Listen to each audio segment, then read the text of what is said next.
Welcome to our Chrisinal English Training YouTube channel. If you wish to speak English fluently, we hope this channel will be helpful to you all. Please comment, like, share, support, and subscribe to ours. Don't forget to press the bell icon. You will get all notifications. Keep shining. Hi friends, இதுக்கு முன்னாடி introduction video கொடுத்துருந்தோம். அது எல்லாரும் பார்த்துருப்பீங்க. எனக்கு support பண்ணி subscribe பண்றவங்க அனைவருக்கும் என்னுடைய நன்றியை தெரிவிச்சுக்கிறேன். ஓகே, அப்படி இன்ட்ரோடக்ஷன் வீடியோ பார்க்காதவங்களுக்கு டிஸ்கிரிப்ஷன்ல நம்மளுடைய லிங்க் இருக்கு, பார்த்துக்கோங்க. ஓகே, இப்போ இன்னைக்கு போற டாபிக் என்னன்னாக்கா, ஒரு சில சென்டென்ஸ் காமனா வருது, அதை பத்தி நம்ம இப்போ பார்க்க போறோம். ஓகே, இப்போ ஒரு சில சென்டென்ஸ் எப்படி இருந்தாலுமே அப்படியே தான் பேசும், அதுல எந்த மாற்றமும் இருக்காது. இப்போ அந்த மாதிரி சென்டென்ஸ் பத்தி தான் உங்களுக்கு ஒரு 2-3 வேர்ட்ஸ் வச்சு சொல்லி தரப்போறேன். Okay, first bring. BRING. பிரிங்னா நான் எடுத்துட்டு வா. இப்போ bring me a cup of water. Bring me a cup of water அப்படின்னா என்ன? தண்ணீர் எடுத்துட்டு வா. இதே இந்த சென்டென்ஸ் யூ வச்சு எப்படி சொல்லணும்? You bring me a cup of water. இங்கிலீஷ்ல யூனாலும் நீ தான், நீங்கள்னாலும் யூ தான். அதுக்கு மரியாதைக்குரிய வேர்டு இங்கிலீஷ்ல கிடையாது. யூனா நீனாலும் யூ தான், நீங்கள்னாலும் யூ தான். You bring me a cup of water. நீ அல்லது நீங்கள் எனக்கு ஒரு கப்பு தண்ணி எடுத்துட்டு வான்னு அர்த்தம். ஓகே, இப்போ அதே எனக்கு தண்ணி எடுத்துட்டு வர முடியுமா அப்படின்னாக்கா, can you bring me a cup of water. இது ஒரு கேள்வி ஃபார்ம்ல இருக்கு, क्वेश्चन ஃபார்ம், கேள்வி ஃபார்ம்ல இருக்கு. Can you bring me a cup of water. தண்ணி எடுத்துட்டு வர முடியுமா? இதே can you bring me a cup of water.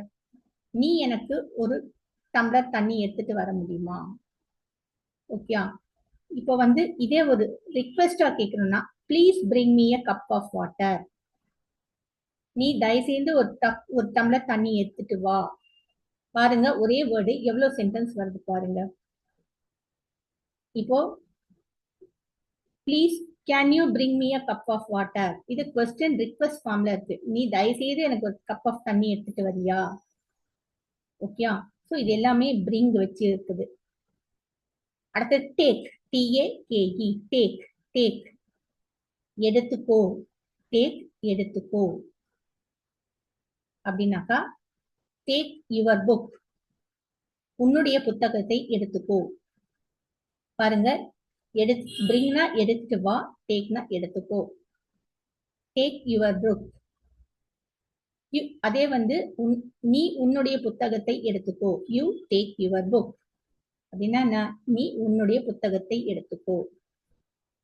Please take your book. நீ உன்னுடைய புத்தகத்தை தயவுசெய்து, புத்தகம்ல எந்த ஒரு ஆப்ஜெக்ட்னாலும் இந்த ஃபார்மேட்ல அந்த ஆப்ஜெக்ட் சென்டர்ல போடுவோம். ஆப்ஜெக்ட்னா என்ன? அந்த பொருள். Okay, please take your book அப்படின்னா என்ன?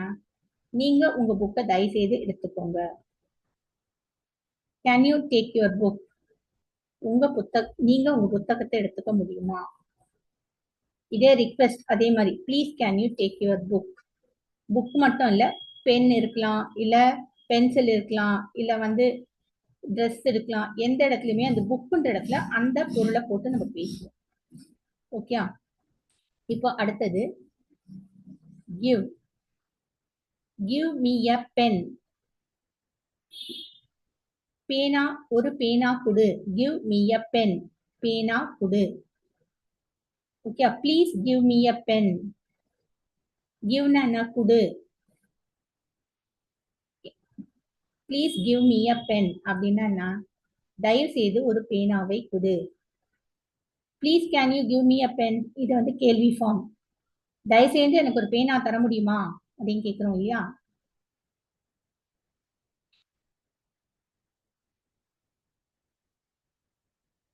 இது இந்த 3 வேர்டு வச்சு சொல்லியிருக்கேன். இந்த மாதிரி ஒரு சில சென்டென்ஸ் காமனா வரும். அடுத்த வரும் வீடியோக்குள்ள பார்த்துக்கலாம். கீப் வாட்சிங். எனக்கு சப்ஸ்கிரைப் பண்ணுங்க, தொடர்ந்து சப்போர்ட் பண்ணுங்க, வீடியோ ஸ்கிப் பண்ணாம பாருங்க, உங்க காமெண்ட்ஸை அனுப்புங்க.